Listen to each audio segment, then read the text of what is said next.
اعوذ باللہ من الشیطان الرجیم بسم اللہ الرحمن الرحیم رب اشرح لی صدری ویسر لی امری واحلل عقدۃ من لسانی یفقہوا قولی۔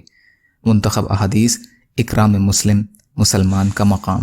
حضرت عبداللہ بن عمرو بن عاص رضی اللہ تعالیٰ عنہ روایت کرتے ہیں کہ رسول اللہ صلی اللہ علیہ وسلم نے ارشاد فرمایا، قیامت کے دن میری امت کے کچھ لوگ آئیں گے، ان کا نور سورج کی روشنی کی طرح ہوگا۔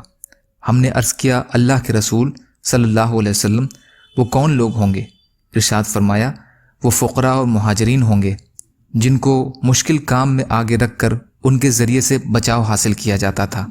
ان میں سے جس کو موت آتی تھی اس کی حاجت اس کے سینے میں رہ جاتی تھی، انہیں زمین کے مختلف حصوں میں لا کر جمع کیا جائے گا۔ مسند احمد۔ حضرت ابو سعید رضی اللہ تعالیٰ عنہ روایت کرتے ہیں کہ رسول اللہ صلی اللہ علیہ وسلم کو ارشاد فرماتے ہوئے سنا، مجھے مسکین طبیعت بنا کر زندہ رکھیے، مسکینی کی حالت میں دنیا سے اٹھائیے اور میرا حشر مسکینوں کی جماعت میں فرمائیے۔ مستدرک حاکم۔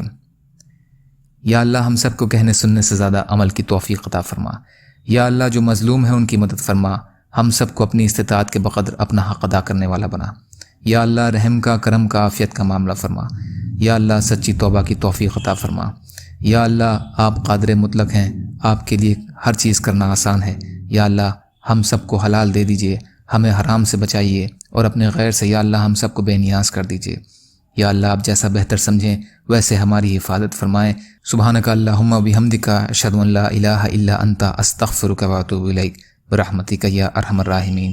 لا الہ الا اللہ محمد رسول اللہ۔ السلام علیکم۔